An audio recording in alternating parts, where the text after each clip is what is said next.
about utilities. So I ended up finishing my graduate program in utilities division and learning a new system and proposing upgrades for that new system. And basically, over the years, my role it has expanded beyond just engineering, and I've become more involved in leadership through SB. SB has been a huge part of my career, and it has helped me to also engage in global conversations and participate in programs such as the Yale Emerging Climate Leaders Fellowship, as well as to contribute to discussions on other platforms such as COP28. And in many of these rooms, I'm often the only person from my background, right? So from a small Caribbean island, from the global south, a person of color, a woman of color. So what it has taught me is something very powerful, and that is we do not need permission to lead. We just need to be prepared, we need to have perspectives, and the willingness to step forward. And that is the transition that you guys need from your potential in order to get to what you're capable of doing, right? So we're looking at a changing industry, and this is what you guys are entering. And the energy sector today, it is ever evolving, right? And at a rapid pace. And what we're dealing with nowadays is increasing operational complexity, the need for decarbonization. This is a word you hear a lot of. Digital transformation, another buzzword, as well as the growing global demand, because we know that the population is also increasing. And this means one big thing, that is the next generation of leaders will not just be operating these systems, but you guys will be responsible for redesigning them. And you will be expected to think beyond your discipline, beyond engineering, whether it's process or petroleum, right? And connect these technical decisions with economic, environmental, and societal outcomes. And that requires a different type of leader, not just someone who's technically strong, but someone who is strategic, adaptable, and very forward thinking. So today, I want to share with you three principles that have shaped my journey and that I believe will help you to build yours. The first one is take ownership before you have authority. One of the biggest mistakes I see early in careers is waiting, waiting for that perfect job, waiting for your manager to give you a promotion or to give you a project, right? Waiting to be told what to do, waiting to be given responsibility, waiting until you feel ready. And this is a problem a lot of us women have because of imposter syndrome. But leadership, it doesn't work that way. It works by taking ownership. And that means speaking up when you have an idea. So even if you now join a company, you are young in the room, you feel the youngest person, and you have an idea, you have a voice. Tell them what you're thinking, right? Take initiatives in your projects, especially through SB. We have the opportunity to do that. Um, and be accountable for the outcome. Don't just start something and not finish it. Start it and see it to the end because your career will accelerate the moment you just stop waiting and you start owning it, your own path. And I have many examples of this within SB. The most recent one was 2 years ago when they created the energy transition discipline within the ATC program. And I was placed as the chair for 2025 and Jose for 2024. And I remember just seeing my name appearing on this and saying, I didn't volunteer for this. And then also hearing the expectations, from Suzanne, who's the incoming president, and others in the committee who believed that I had the experience to lead this subcommittee. And what I had to do was literally take initiative, reach out to Jose and committee members, and start building a structure and organizing everything in order to make sure that these sessions were successful at ATC. Another program that really helped me earlier in my career or back during the pandemic was Bowl. We know we were facing COVID and we needed to find a solution to host the competition within my region. And basically, I became part of the team that developed the first virtual Bowl software. And then Shauna Nuna, who was the president at the time, she invited us to do it at the international level. So then I led a team that basically held the first virtual championship competition. And then in 2022, they wanted a hybrid format. So those who could attend ATC could participate, but those who could travel could also participate. And again, I led that initiative. And basically, these programs, they made me to realize that leadership is not about having all the answers. Because when I was given these roles, I initially didn't know what was going to happen, right? But I had to take the responsibility and I had to figure everything along the way. My second point that I want to leave you guys with is build technical depth. It's very important to be technical, but think beyond it. So, as engineers and energy professionals, technical excellence is critical, right? We have to know what we're talking about. We're responsible for people's lives, safety, equipment, the environment. And this gives you credibility and it allows you to solve problems. But technical knowledge alone is not enough, trust me, especially when you're dealing with people, right? You need to understand how these systems interact, how decisions impact performance and value, how your work, especially your work, fits into the bigger picture of that company. And in my role, I often work on optimizing facilities. So what I've learned is that the best solution doesn't come from just looking at one piece of equipment. It comes from understanding the entire system, the entire facility, or the entire plant. And that is what differentiates a good engineer from a great one. And the third and last point is build resilience and stay adaptable. Your journey will not be linear. No one's journey will be the same. That's life. We have different paths to take, and you will face challenges. Again, life is not easy, and there will be moments when you feel uncertain or out of your depth and you feel like giving up. And in those moments is when you actually grow, right? That is where you experience resilience. And resilience, people think is about, it's not about avoiding difficulty, right? Is despite what is going on, you continue going, you don't give up. And adaptability is what allows you to stay relevant in a changing industry because everything's changing. Nothing stays the same. And you guys see that. Look at how AI is taking over the world now. So another example is when I graduated from university, it took me about 2 years to really get into industry, to get that dream job or work in the industry. And then in 2014, there was a downturn. So those of us that were in contract were let go. And I started back looking for a job. And I decided I was doing my master's at the time. So I finished my courses, started back looking for a job. And I could have gone back to my previous company, IPSL, which is downstream, or I had this opportunity with DNV that was upstream, petroleum. That's what I wanted to work in. But it was a 3-month contract. And I decided to take the risk and take this 3-month contract. And everyone thought I was crazy. And from 3 months, I went to another 3 months, then another 6 months. Eventually, I got permanent. So sometimes we have to take that risk. And then again, I took the risk and I moved to Brazil to do my PhD and continue working with DNB. And then during the pandemic, they were laying off again, and I was laid off. And I decided to focus on finishing my coursework. So when I was done with my coursework for my PhD and I went on to my thesis, that is when I started looking for jobs again, and I started working SLB in sales and commercial. I've never done sales and commercial before. It was completely new. Um, and I took the job. And when I applied for that position, it was not supposed to be for Brazil or the position I have. It was supposed to be for Trinidad as a sales representative. And then during the interview, they were like, no, you're more than qualified. We're going to keep you in Brazil as the audit optimized engineer for sales and commercial. And now I have the opportunity to move to Houston. I'll be moving in the next couple of weeks for a new position in marketing and product management.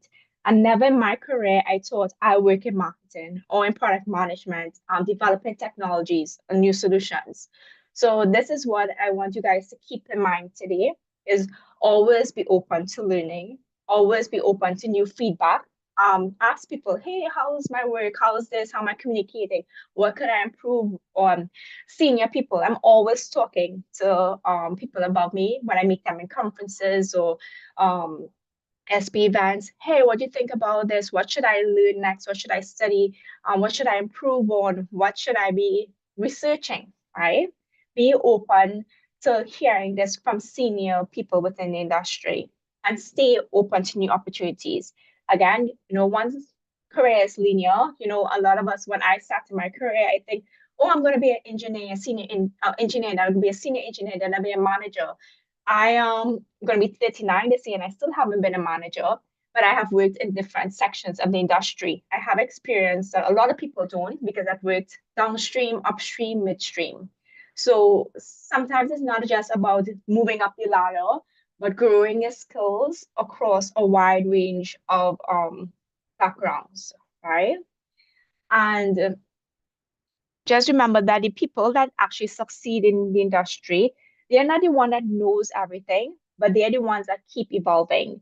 For example, my manager, he doesn't know process engineering. He relies on me for technical, but he's a manager, right? And his job is not to be technical, but he's always learning and learning new things and evolving. And I think that is very important. So in closing, I want to leave you guys with this. You guys are not the future of the energy industry. You are already part of its present. And decisions that you make, the mindset that you develop, and the actions you start taking now is what will actually shape the trajectory of your career and your impact. I always say focus on your purpose and your impact because a job is just a job at the end of the day. But in life, if you get up every morning and you feel like I'm doing something good, I have a purpose, or I'm making an impact. I'm like for me, I'm here today talking to you guys and motivating you. I am making an impact. It gives me a reason to get up and live. So always focus on what is your impact, what are you giving back to the world? And do not question whether you have potential, right? If you have to ever question yourself, think about what are you going to do now? Will you wait or will you step forward? Will you follow or will you lead? Because the industry doesn't need passive participants. They don't need companies don't want people to just sit back. They want people that actually move things forward, that actually have a voice, that actually contribute. They're looking for leaders, right? And that starts with you. So I want to thank you guys for your time today, for your attention. Thank you to Lucky and to me for putting this together. And I hope you guys enjoy the rest of your session for today. All right, thank you. Thank you so much, Ma, for sharing those wonderful insights. And I'll just do a quick recap. And she said, you need to speak up, you need to take initiative, and you need to take ownership when you're in any space. Remember to take ownership, take initiative, and that think leadership before authorization. Also, she reminded us to actually build technical depth. You need to know that also that the journey is not linear, and someday you need to you need to stand to be able to say what you actually know. So build technical depth. And you are not the future. You're already you're part of the present situation. So let's all keep that in mind. And thank you so much for being part of our session today. And it does not end here.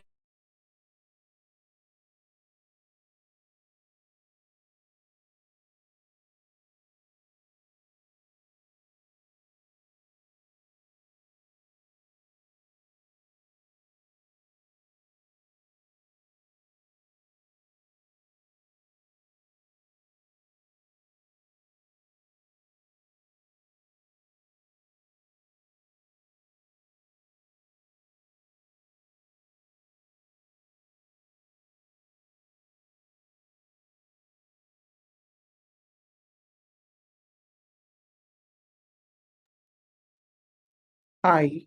Um, can anyone hear me? Yes, we can hear you.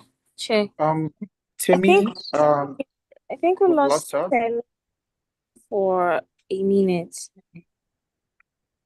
Please confirm you Okay. can hear me now, Oh, yes, Juliana. we can. Yes, we can hear you. Go ahead, please.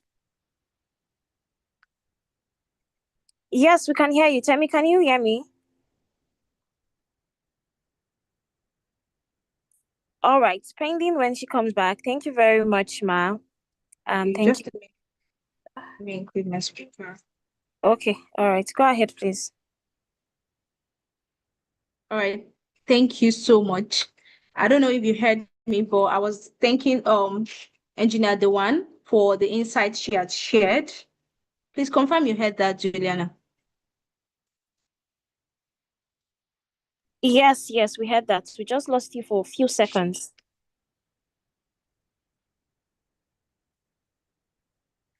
Temi, can you hear me? Yeah, I can hear you now. Can you hear me? Yes, sure.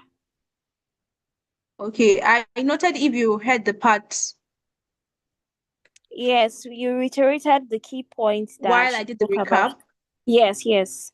All We right, just lost thank you you. for a bit. Thank you. All right, thank you very much.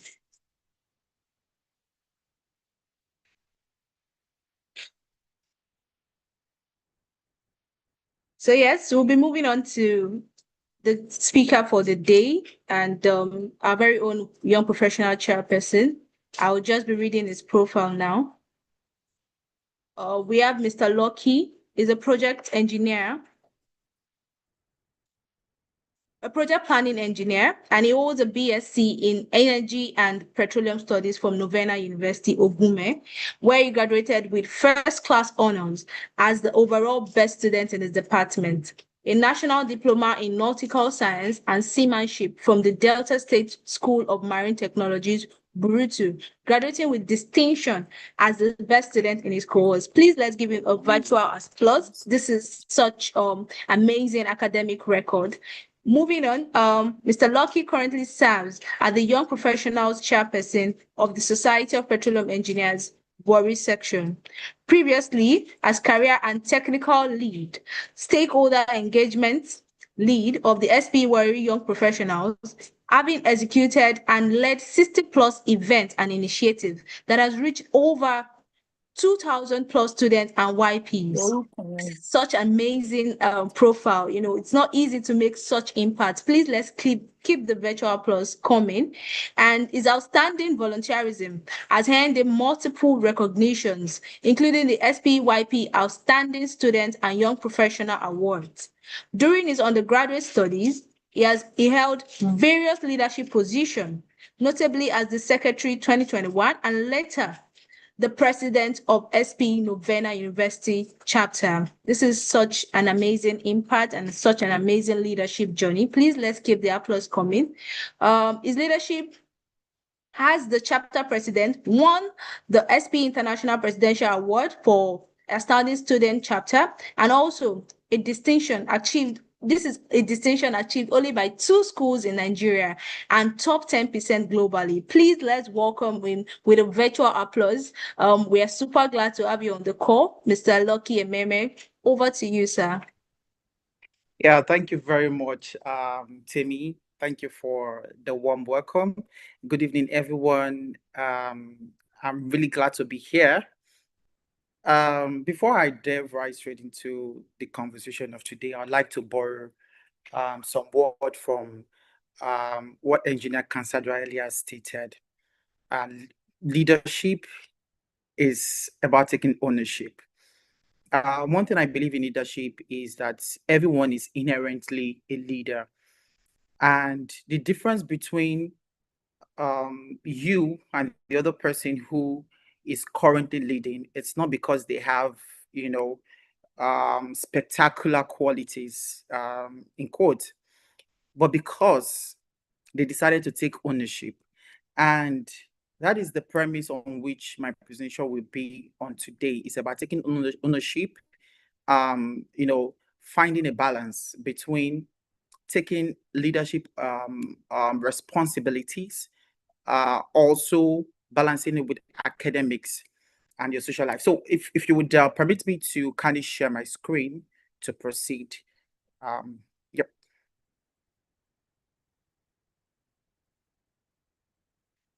Okay.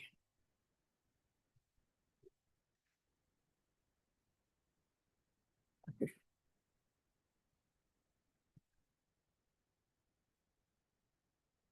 All right. Just a minute, please.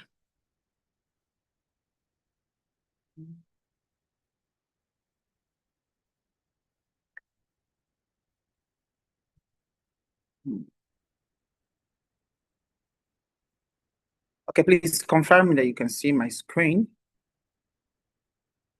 Not yet. Okay, please, when you can, just let me know. Yes, we can. Okay, you can. Okay, all right. Thank you very much for the invite. Even though this is more like my program, but I'm very delighted. I'm always delighted to be part of initiatives like this because I've had quite a journey from when I was student chapter president of SP Novena University. It's just within a space of a couple of years, and here I am. I could, use my experiences as, it means to tell you that it is possible that you can balance both academics, leadership, and your social life. And you could see on the picture there, that was me, around time I was graduating, and those were the other SP officers within my tenure. And the second picture you can see there is when I was handing over to the incoming president. It wasn't as easy, but I would say it is fun taking responsibility. Throughout this presentation, Hello, yeah, Lucky. can you hear me? Yeah, I can you hear me? can't see your screen.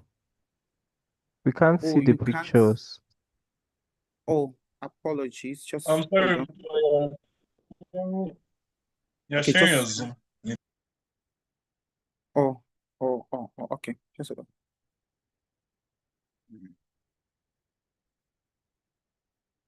on.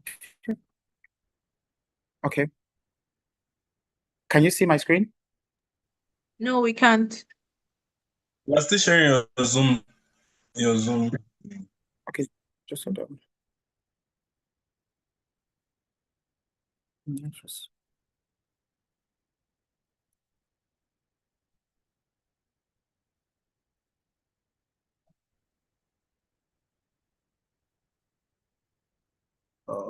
just a bit.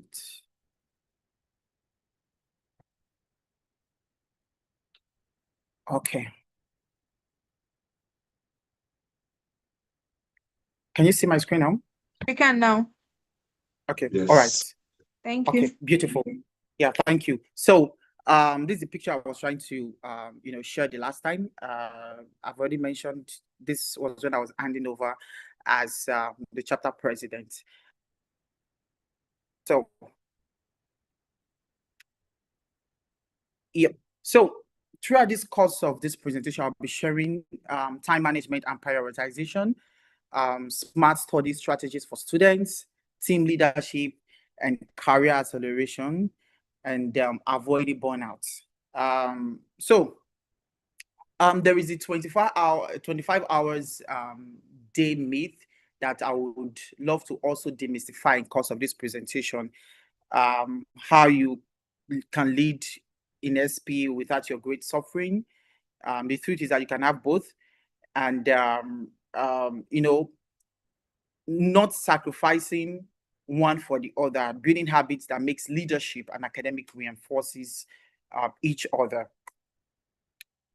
So take a look at this picture. There are three circles there. One is your academic life, and one is your social life, and the other is your religious life. These three circles makes up a wholesome student life. And a lot of people would say, oh, I'm in school, and the very first reason why I'm in school is to actually come out with good grades, and every other aspect of my life can wait till after 4 years. But the truth is, they cannot wait.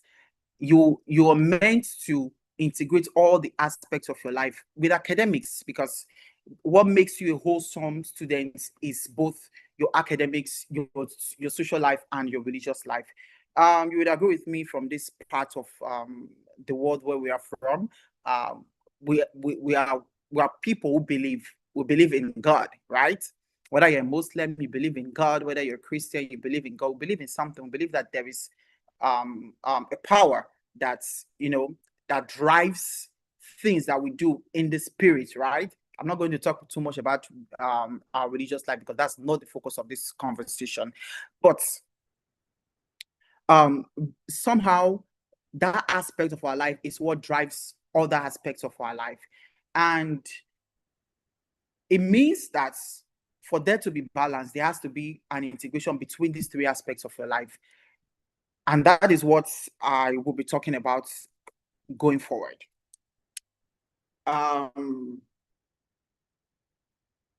There's what I have titled as Own Your Calendar.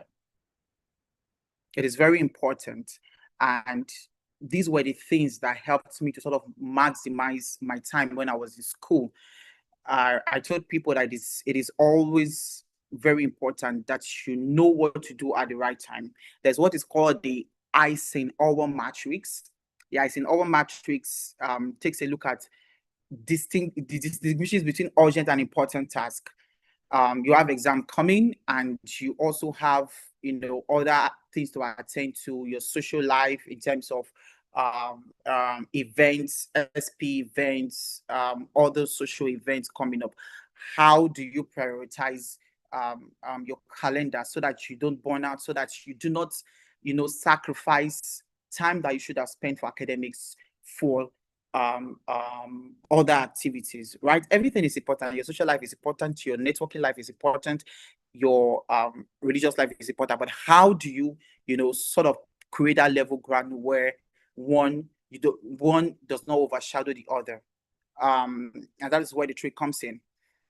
So there's what is called the 80-20 principle. The 80-20 principle states that there are 20% of your task that can yield 80% of results. May not necessarily be 18% of results, but there are a huge volume of tasks that you have in terms of coursework. For instance, you could have coursework that are 5 units, that are 4 units. When you do the maths, you see that there are some of them that requires great attention.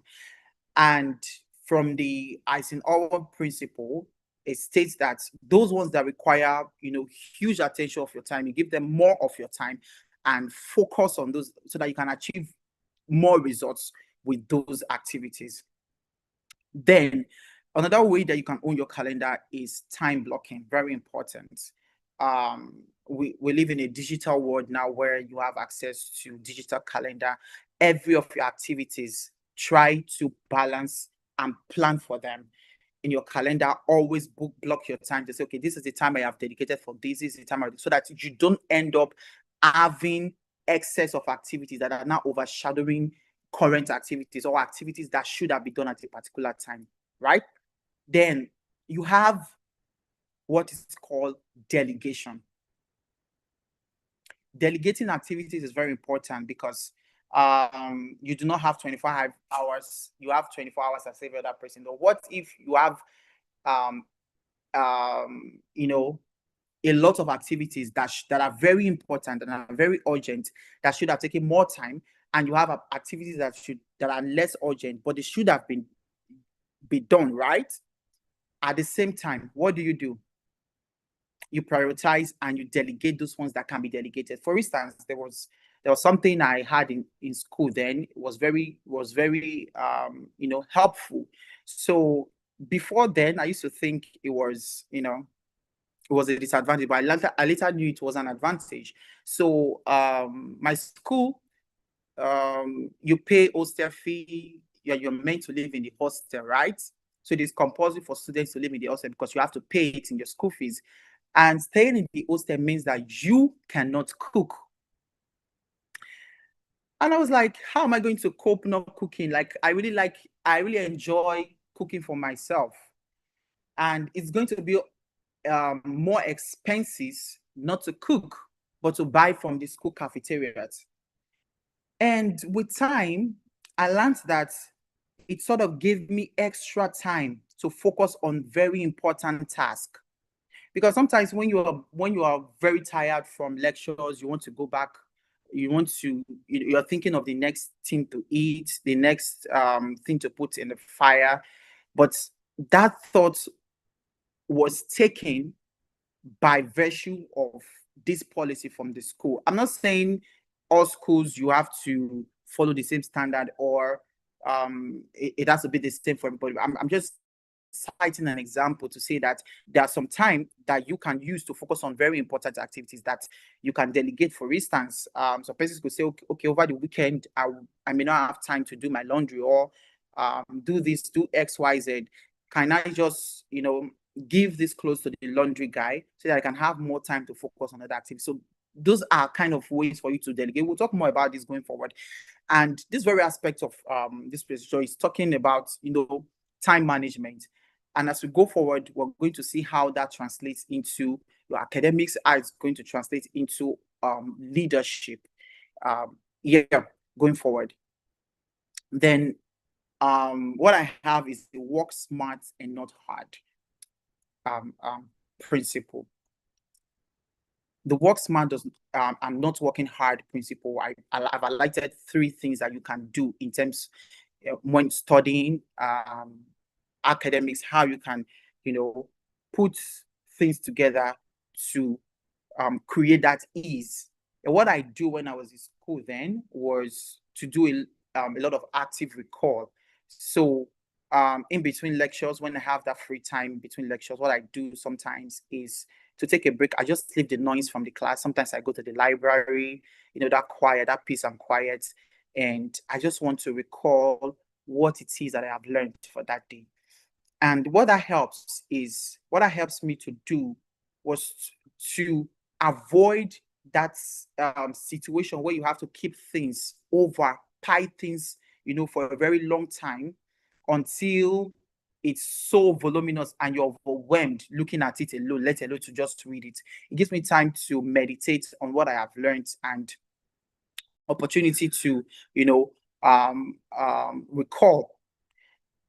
Then there's what is called the Pomodoro technique, which I do when I was in school, but I even do it more than 25 minutes. It's a sprint and fragmented schedule, perfectly aligns with your break period. It could be the break between 2 lectures.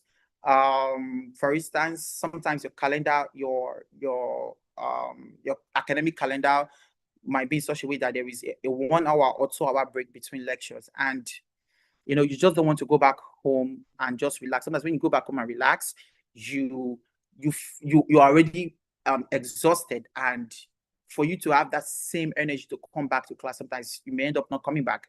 So what I do is take that time and set myself aside and go to the class and go to the library, which is always very quiet, and revise that particular stuff that I have done over time, and try to also look at other books, textbooks. Sometimes I browse the internet to better understand what I have done.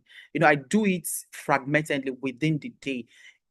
What this helps me to do is, when it's not evening time, when I need to go back to class to do, my evening study, because I read every day. I studied every day when I was in school. Even up until now, I study every day, because I believe that we ought to study every day. And secondly, it helps you to declutter things that you would have piled up and studied at a go, right?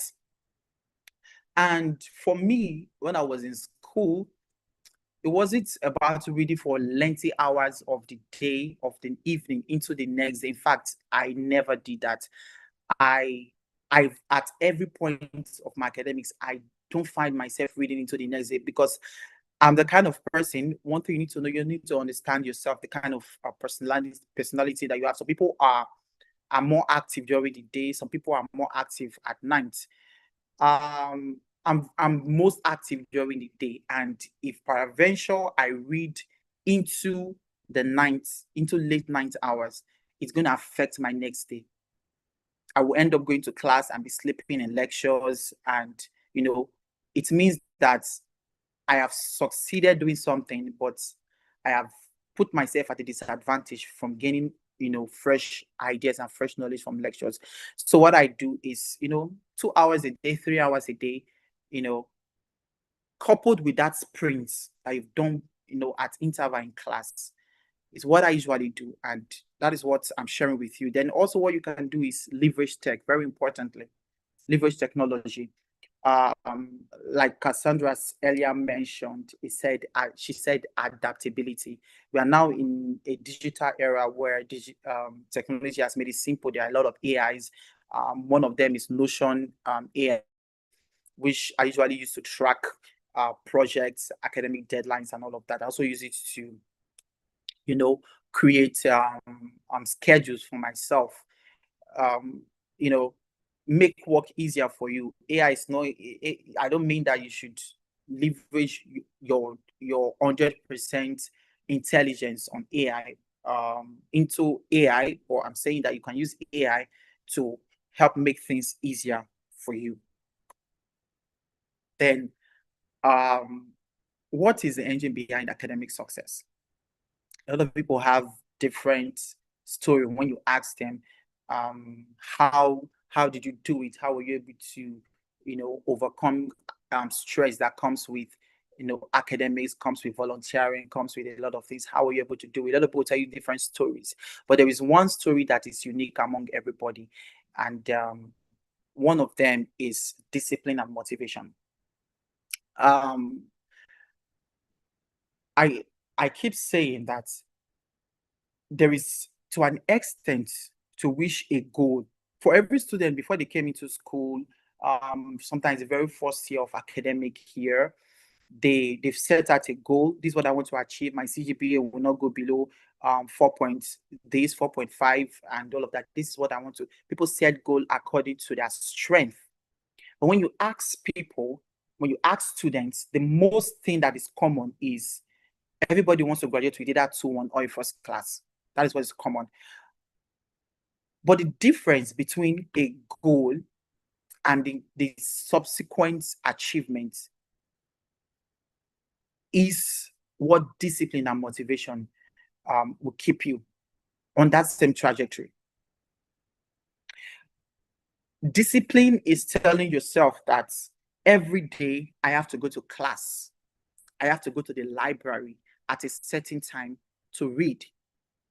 Discipline is moving yourself at that particular time from your bed to say it is time. And even when you don't feel at it, you move yourself, you go to class, and you actually open the book and study. Discipline is telling yourself that I have just 2 minutes or 5 minutes or 1 hour to spend at this social gathering. And when it's that time, I have to leave there. I don't care if it's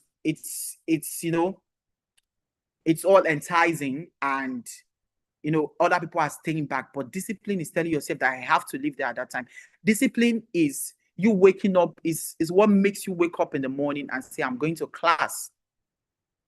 When other people are staying behind and say, oh, this lecture, I have to stay behind. But discipline is telling yourself that I have to be in class. So discipline is what keeps you from that, it's what takes you from that goal eventually to the place where you now achieve academic success. And the difference between discipline and motivation is long-term. Motivation is what keeps you going over time, right? When you don't feel at it, when you don't feel it is convenient. Sometimes we get tired. Sometimes we get weary. Be like, I'm doing this in every day. Can I just not do it today? Can I just rest? Motivation is what keeps you going, right? And another thing that worked for me is building systems. And I will share that subsequently. The very importantly is accountability partner. Accountability partnership is another way of building systems that works. I've always surrounded myself with people who are eager for excellence, and those were the things that formed part of the success of my tenure as a chapter president. I will also share that story after I'm done with this aspect of the presentation. Surround yourself with people who are like-minded as you, people who have the same vision and goal for themselves. Surround yourself to those people, make them accountability partner. I used to have a number of them.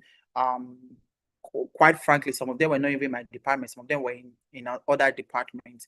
But at a particular time, we have decided that this is the time we go for study. When I'm not in study, they call us, say, "Okay, why are you not here?" Or sometimes before they leave, they come to my hostel and say, "Okay, can we go together?" Accountability partner that tells you, we share our grades once it's out. They'll be like, "Oh, this area you didn't do well. How can you do better in this area? Can we do this? Can we do that?" Weekly check-ins. We celebrate our wins together. When we came out, with good GPA for the semester, we celebrate together. We also, share struggles together. That is what accountability partner does. It's very important because there are days you're not going to feel like going to class. There are days where you're not going to feel like studying. When you have somebody who is accountable for you, that person is going to help lift you, right? Then we have consistency. Consistency is you always showing up. I do not believe in 2 months to exam or a month to exam. I start rushing everything. I do not believe that. I believe in bits by bits, or sprint study, consistency. Every evening I have a time I have allotted for study. Let's say 2-3 hours. I'm not the kind of person who reads for 5-10 hours. I don't. There are people who do that, but I don't. That is why I've studied myself, and things I do is I make sure that the 10 hours somebody could sit down and read, I split it into several days in the week and give it consistency, right? Then how do you sort of create that balance? And somebody will be asking, you go to class every day, you read every day, then what time did you allot for SP activities? How were you able to achieve both success academically and and as a president of SPE? Like I mentioned earlier, one thing is taking accountability and responsibility. So when I became the chapter president of SPE, or before I became, I saw a need. I saw a need I saw a need, okay? I saw a need for improvements. And what that helped me do was to position myself to be a solution. And what I did was to, look for like-minded individuals and, sow the idea of, changing the trajectory of our chapter to a chapter that is one that will be recognized, at the Nigerian Council and globally. I sold it to a couple of volunteers, and they were willing to come on board and work with me. And some of them have grown also to become leaders respectively. And that was how we began my tenureship as a president for a year. And what I did was to know that SP required time. In as much as my academics required time, SP, the chapter required time because it was at a all-time low in terms of membership, in terms of activities. So we needed to give it time to nurse it as a baby to the point where it is today. And what I would do every day is to allot at least 1 hour of my time, to understand. I joined the SP at a time where I didn't know so much about SP, and I even took on the mantle of leadership, where I didn't know so much about SP. And that is what leadership is about. Leadership is not about you having all the answers. It is about you taking responsibility and ownership. And what that did was to help me build my knowledge about SP. By building knowledge about SP, I was also developing my personal skills. And some of the personal skills I developed in terms of in course of my leadership is teamwork, and that has helped me up until date as a young professional who is currently, working within the industry. Another thing that helped me to do was to build my project management skills. I was able to deliver events, able to manage budgets, and these skills has been transferred progressively into my current role in project planning engineering, which I will just touch a bit later. I have quite limited time left for me. My presidential skills, of course, I did numerous presentations. I was always there. There were times when we didn't have so much active members, and it meant that we, these executives, had to do some of those moderation of our events. I anchored some of our events, especially the very first event that gained good traction at the council level. I anchored it myself. And over time, it helped me to develop my presidential skills and build it to this point in time. Another thing is leadership. Like I said, leadership is not a title. Leadership is responsibility. In you taking up responsibility and accountability and ownership of things that you have seen that has a gap for you to fill, it's where the title leadership comes in. So for every one of us, we are inherently leaders. Inherent leaders means that we are all potential leaders. And for that, we can all lead, irrespective of whether you are a student, a young professional, we can all lead. But the difference between you and somebody who is currently leading is accountability and responsibility. So SP over the years has helped me. Some of the things he has helped me is gaining mentoring. I remember when I was in school then, I signed up on this mentoring platform. I was able to be mentored by professionals, not within Nigeria, outside the shores of even the continent. I've been able to grow, some of my skills, technical skills, through some of the resources via SP platforms. You can all access them, the One Petrol, the JPT, journals, other competitions at student levels that you can also leverage, the Petrol Bowl competitions, student paper contest. I was, one thing about SP, it gives an atmosphere whereby you're challenged. I remember the very first time I put in my paper presentation, I wasn't even very prepared. People kept telling me, "Lucky, you have to put in your presentation. You are capable, putting your final year project and all of that." And I did.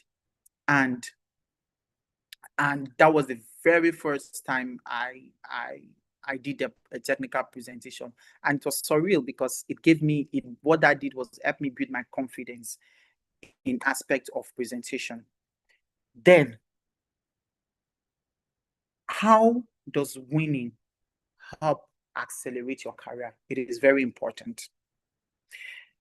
I'm in the category of people who believe that at every opportunity you are given, you should do it very well, and possibly be so excellent, be so extremely excellent at what you do that you cannot be dismissed at your skill. And that was what I did with SPE. I transferred the same excellence. I transferred the same excellence from academics into SPE. I told myself that there was a target. I sold the target, and we have to achieve that target. And winning the SP Presidential Award was no accident, because it was part of the goal that we set as a chapter when I became the president. And what that helped me do was to stand out. My very first young professional responsibility came after. In fact, I was still in school. It was my final year that the then young professional chair, Engineer AB, spotted me and said, "Lucky, you know what? We need to come and lead the stakeholders engagement external team at the section level." I was like, "I'm still in school." He said, "Don't worry. We are waiting for you. You're just a month away from graduation. Once you are done, we will draft you in immediately." And from winning the SP Presidential Award as the chapter president, leading my chapter to win that award, immediately I graduated into the young professional space. Some people, it takes them a lot of time. It takes them time to also, after school, to now, go back into the pool and start, volunteering at various committee level and all of that. Everybody have different paths. Your path doesn't have to be with mine. It doesn't have to align with mine. But this is just me sharing my story. I hope it inspires you and not intimidates you, because what that helped me to do was to stand out, and the nomination came so fast, and I was already the next year, even before graduation, I was already in the YP space. And when I did my final conversion, it was just seamless. I just integrated into the YP space, and I led the team. And again, it was another success. My team also executed one of the best programs within that administration, that also contributed to us winning what's it called, the most improved YP section at Nigeria Council level. So another thing SP has helped me, or winning an award has helped me do over the time, is to network. It has opened doors of mentorship.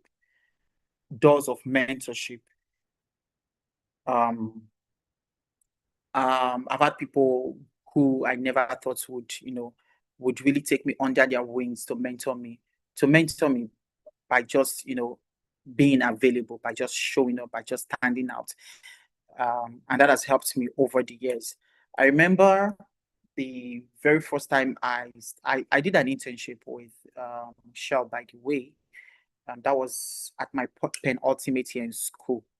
And the very first thing, when I got to my supervisor's office, the very first day I met him, he was like, "That magazine on the table, could you just study it? I'm busy. Just want you to take a look at it." And when I looked at the magazine, do you know what the magazine is? The magazine is the NICE 2022 or 2023, the NICE magazine for NICE, the magazine for NICE 2023. And I just smiled, and I responded to him. I said, "Sir, I attended this conference, and I'm the SP chapter president from the University." Oh, it was so happy, because you know what? It was at this Lagos section board at that same time. And trust me, that was what gave the spark for our conversation. And within the next 20-30 minutes, he left what he was doing, and we kept talking about SPE. And that built a sort of a cordial relationship between the both of us. And, the rest is history.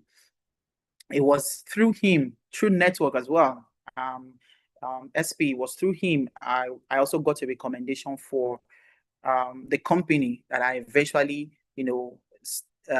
did my national youth service with in Port Harcourt. So this is what SP can help you achieve: your networking, and also help you build your leadership experience, right? So over the course of the years, I've transcended from just chapter to section, and even at national level, where I'm part of some committees at the council level. So responsibility is what makes leadership, and that's just the presidential award from my chapter. So how can you showcase your skills? How can you build those knowledge, those skills? And how can you tell people that you are capable of doing things?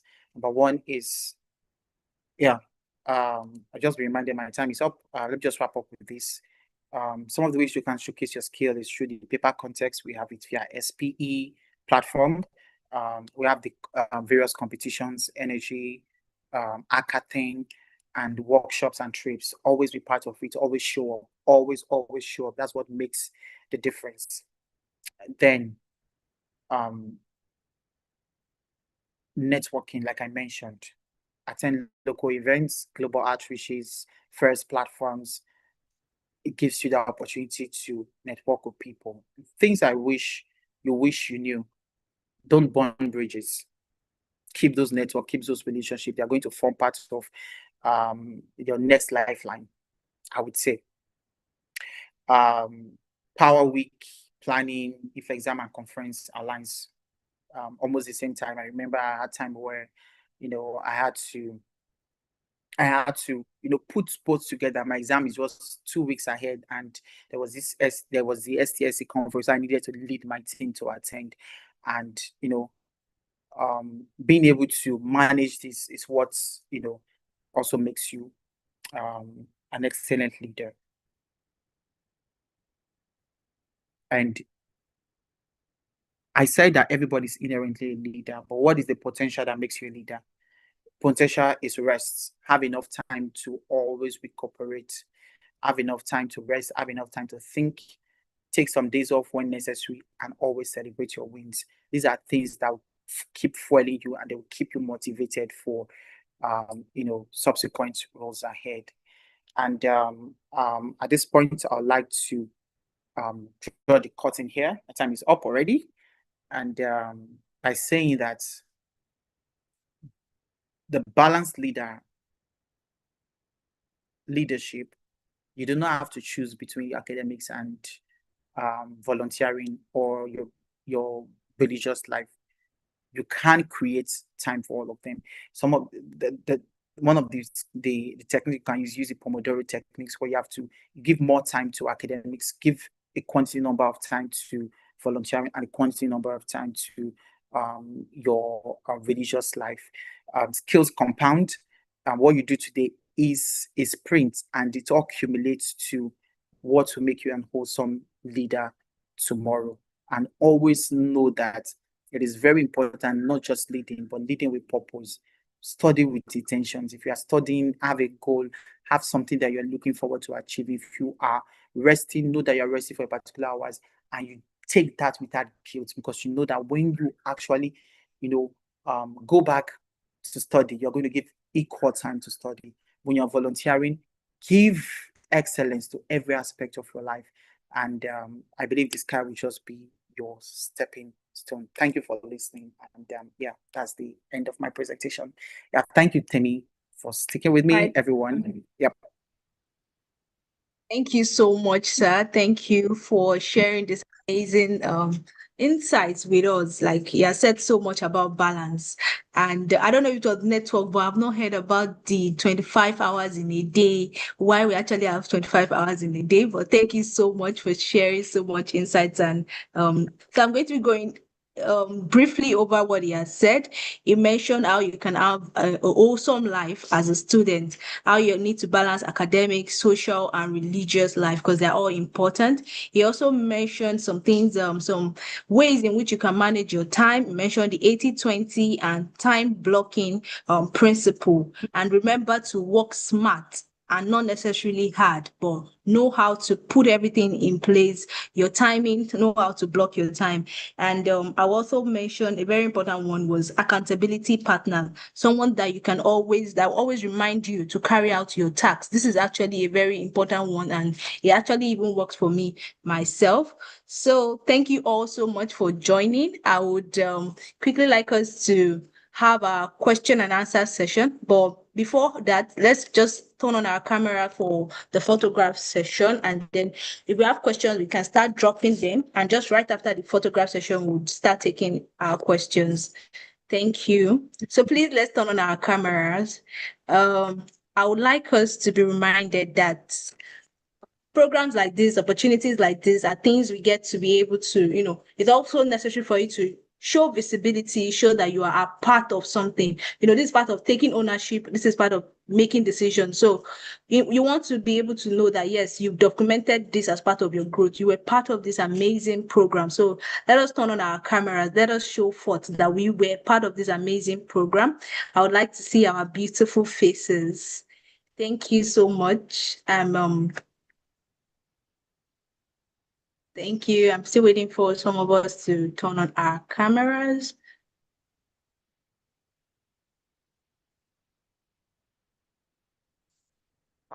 Yes, thank you so much. I can see our beautiful faces. And so I would be taking the first shot, and we can do the SPE sign with our thumb.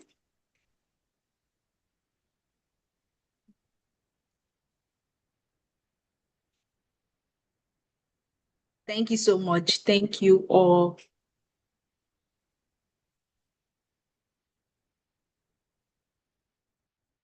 Thank you so much. So we're done with the photograph session. Thank you. I can see our beautiful faces. Thank you. So right now we'll be going on to the question and answer session. I don't know if we have session questions, so you can just use the raise hand button. You can just use the raise hand to ask your questions, or you can drop it on the chat box and I'll read it out.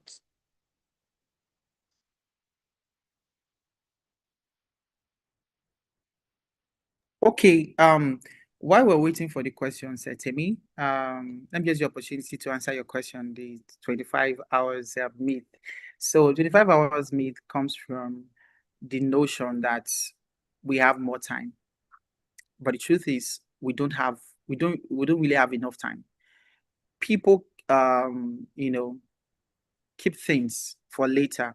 Have you not observed that most times when you say I'm going to do this later, you find out that the later comes and you have other things that you still want to do alongside. It keeps us in this cycle of procrastination. And before you know it, as students, before you know it, it is three weeks to exams. And you're trying to rush through all the volumes of things that you have done within the last 2 months. If you couldn't achieve, studying, materials, as do assignments as at 2 months ago, is it within 3 weeks that you'll be able to assimilate everything? So that's the 25 hours myth I was trying to mention, and to also demystify that whatever you need to do, you have to do it now. If you need to plan for an event, you have to start planning for it now. You could take an example of our current ATS as to come, or even the Nigeria Council NAISA is coming in August. There's already plan in place. August is months away. So the truth is we do not have 24 hours in the day. Yeah, so that's it.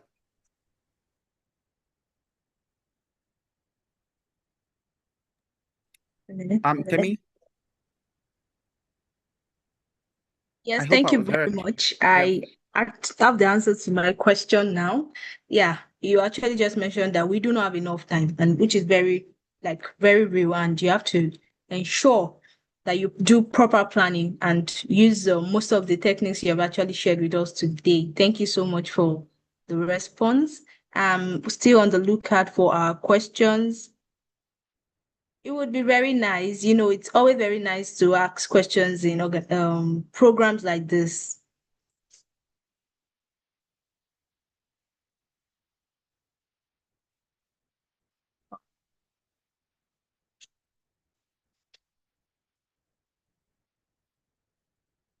So, any questions?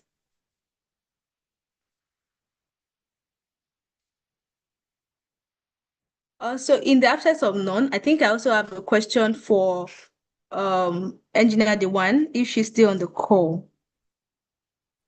I'm still here, Timmy. I think I can see Ayomide's hand, but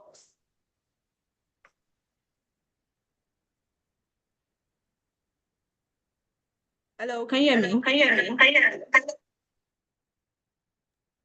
Yes, Femi, Yes, we can we hear can hear you. you. All right. Yeah. So my question is, what is one leadership experience that has really stood out for you throughout your leadership experience? You've had so many leadership experience. I read about your profile, and they were really nice and really amazing. And I would really like to hear one that stood out for you. What did you do differently, and what made it come out so amazing and the best experience for you? So I would also let us take Ayomide's question. I don't know if you want to take that first before I move on to the next. Okay, let me answer it quick. So I think for me, it would have been Petra Bowl because I started off at the regional level and then into the international level. And then you saw the change, right? For example, when I was leading Petrobras last on international level, the team was about 150 volunteers because we had different groups. So, for example, we had, and as the next thing, as time evolved, the Petrobras evolved as well. We started off as a small team and we kept finding things that we could improve on. And I think that is important. And I was trying to make things better. I was trying to improve on things. And that is how the team just kept growing. So we ended up with several committees, with several leads of these committees. For example, one moment we only had the questions committee and it eventually splits into question writing committee and a question review committee. And I think that actually helped a lot with the quality of the questions and ensuring that the questions were evenly distributed and different levels. Because that's something we noticed is that sometimes the questions that were being asked to the students weren't fair, or some students or some level. So within the competition itself, certain groups will get easier questions than other groups. So we really tried our best throughout the process to keep evolving the Petrobras and improving the Petrobras. And for me, the best part, the best experience was working with these people, these volunteers, right? Because at the end of the day, we're all volunteers. And we do this because we enjoy it and because we like giving back and we love interacting with each other. So to be able to meet people from around the world with the same passion and interests, eventually when you do meet them in person, for example, at ATC, for me is one of the most rewarding experiences. So when you work with people online, you finally meet them in person and then seeing your hard work pay off, seeing the students enjoy the competition, hearing that the question quality was better or they really enjoy the competition, all the work that we're doing. So that was one of my most enjoyable experiences and it spanned a couple of years. But to see the evolution, we all joke that Petrobras was like my baby. So yeah. Thank you so much, man. That's really lovely. Petrobras experience. And she mentioned something. She mentioned teamwork. And that is something that SPA had actually exposed that to as well. And something that was really beneficial for our growth. And seeing that what she was able to do was actually paying off and actually add impact on people. That was something that really stood out for us. So thank you so much for sharing, ma. And I would like to take Ayomide's questions. Please, Ayomide, you can unmute and ask your question.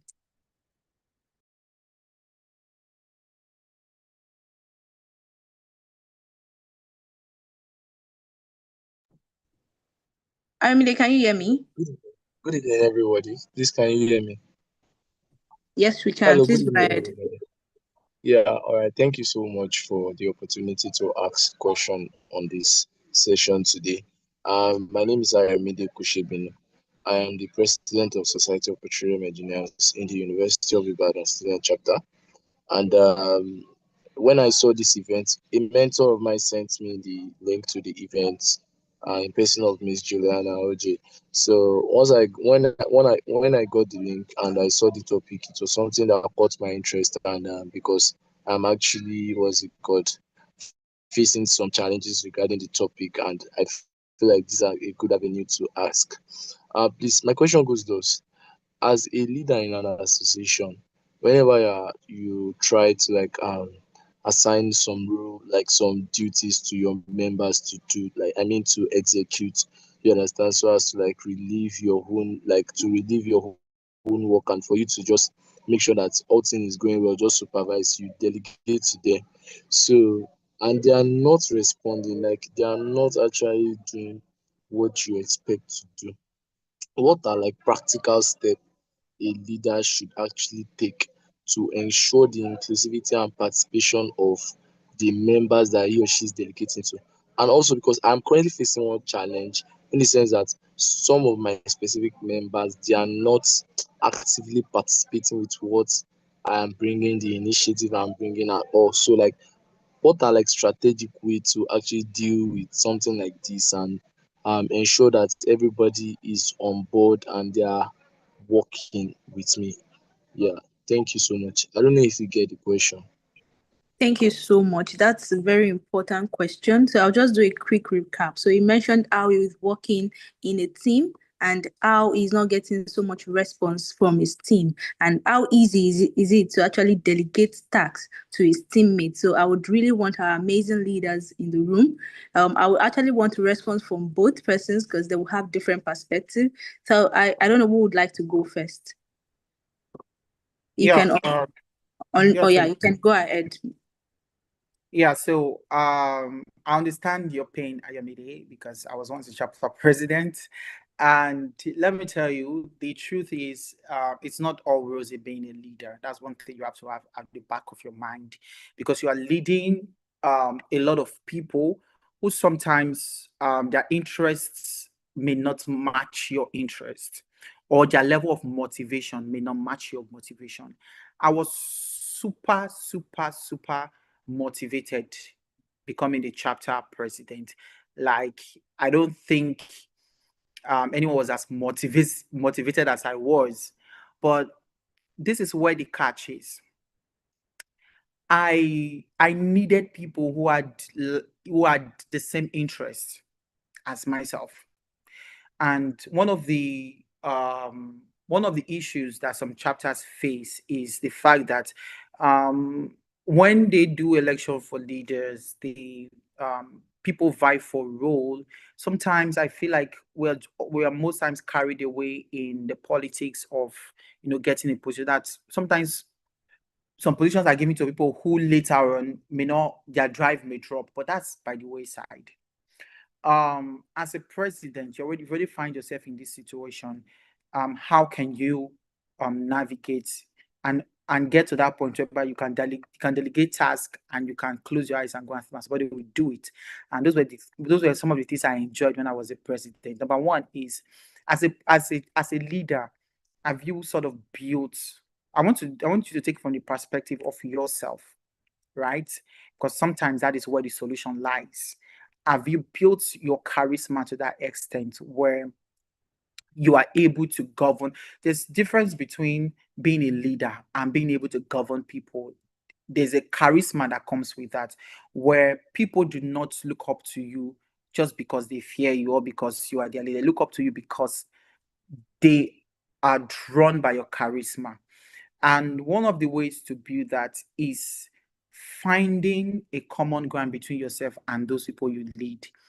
For me, then I usually have a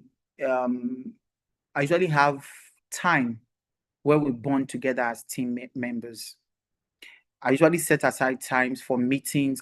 We have like time to time meetings together. I try to understand their pain points. I try to also understand what issues you're facing. Some of them might be going through academic issues, and sometimes they need to step back and face those issues head on, so that they don't lose out on both sides, right? Try to understand your team members. Very important. Are they going through any challenge that is making them incapacitated at any time? Once they see that concern from you, trust me, they will be endeared towards that compassion from you. Another thing you can do is also create avenue. What we usually do there is to hold town hall meeting from time to time. We gather all members. We go from class to class to, if you're a member of SP, please, we want you to be around. We encourage them. We just want to have a meeting, and let's understand the pain point from the people. What are they feeling? What do they think that this chapter is not doing well, that is making them draw back?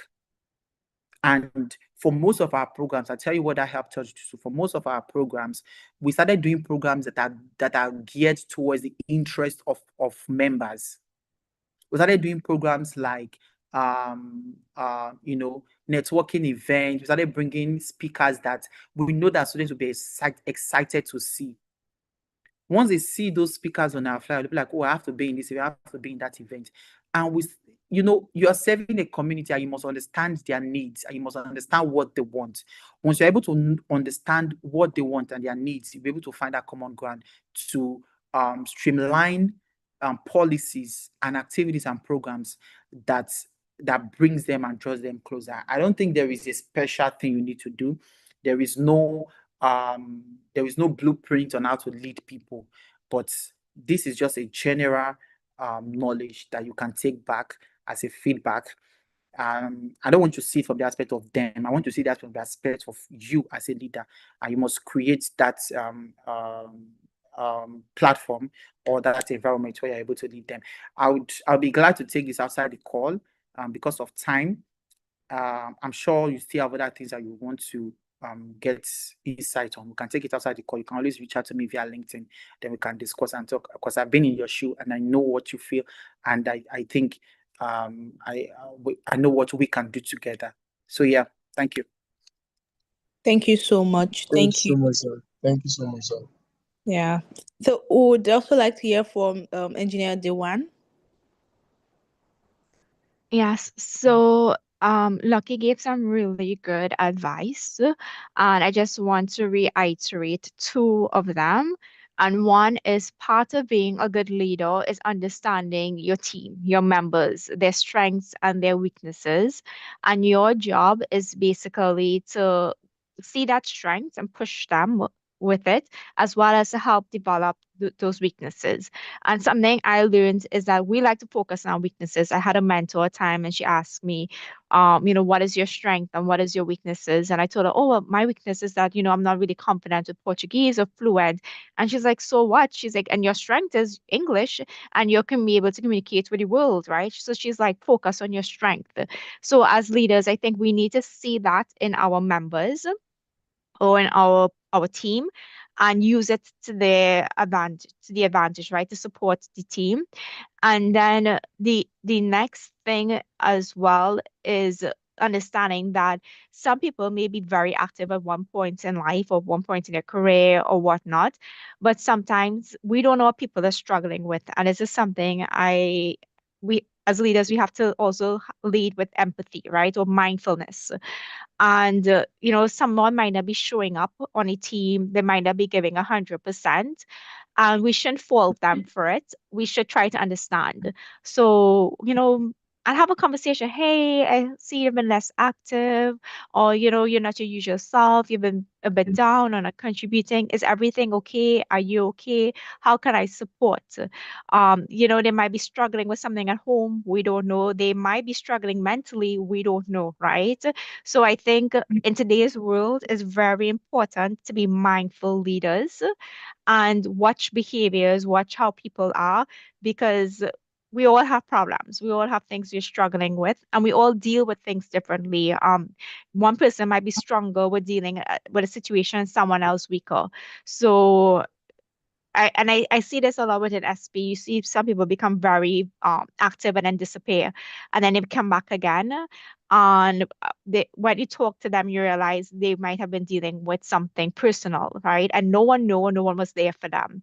So focus on the strengths of your team and how you could push the people to be better and bring that out, as well as be mindful that we are all humans at the end of the day, and we're all struggling or we're all trying to build our careers and show up in the best way that we can. Thank you. Thank you so much, ma'am. Yeah, thank you so much. Understand your teammates, they've mentioned, and also very importantly, team bonding. It could be as simple as just doing a game out with your teammates, and you guys could actually notice the people that would be very quiet and the people that are very active, and from there what kind of tasks to actually dedicate to them. So that is another tip. And thank you so much for your question, and thank you so much for our speakers for giving such apt responses.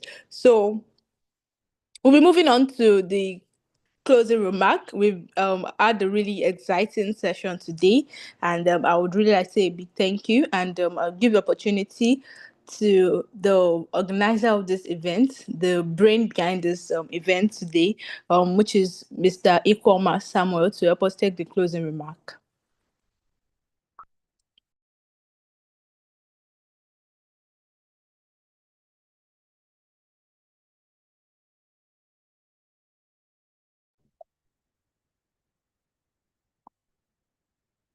Mr. Samuel, please confirm you can hear me and you're on the call.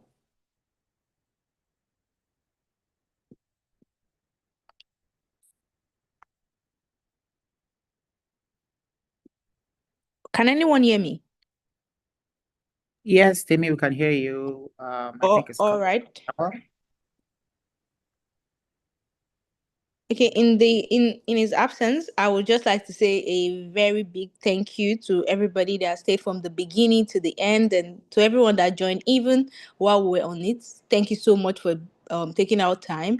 Thank you so much to our speakers as well for sharing this insights, these strategies. We are grateful and we are thankful. Thank you so much. And also to the best chapter on the call today, please be aware that this is noted and would reach out to you. I think, Juliana, can you coordinate that? Do we have a winner right now?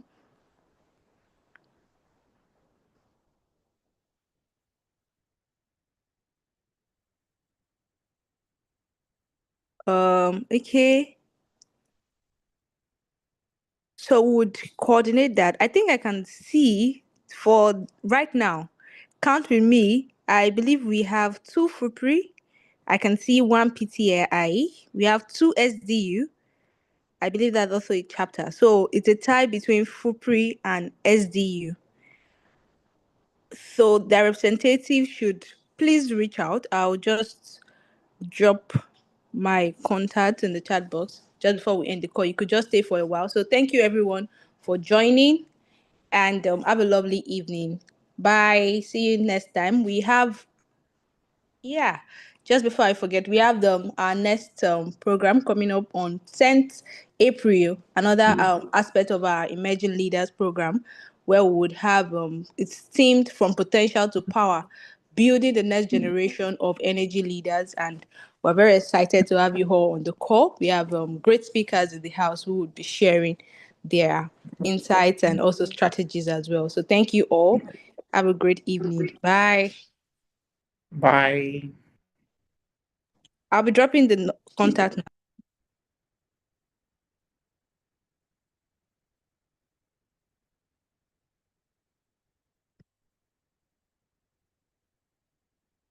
Bye, everyone.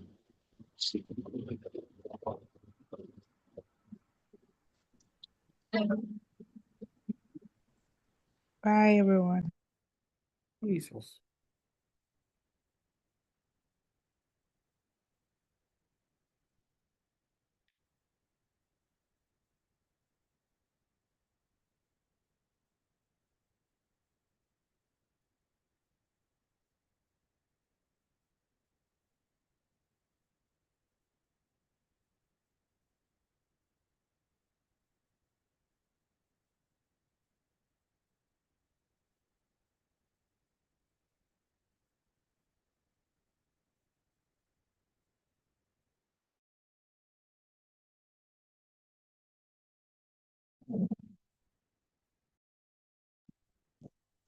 See you all next time.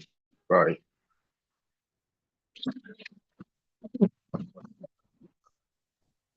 Yeah, so please, Ifeanyi and Fidelis should kindly reach out. Thank you.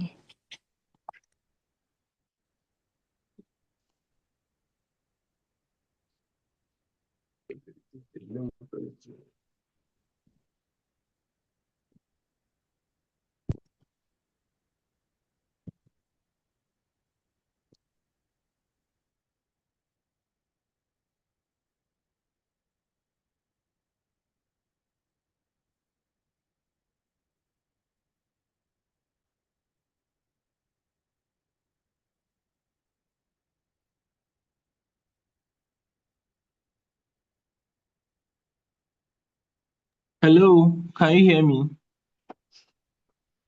Yes, we can hear you now. Okay, good evening, everyone. I want to especially thank everyone who made it out to today's meeting. Today's meeting have been very insightful, far much beyond even the students. It goes even to the young professionals that have been on the call. Lucky spoke about taking ownership.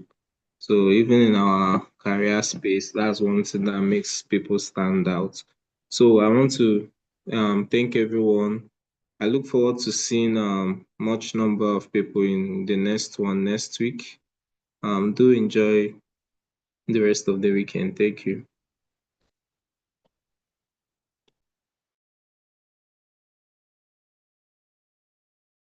So with this, we'll bring the meeting to a close. Thank you.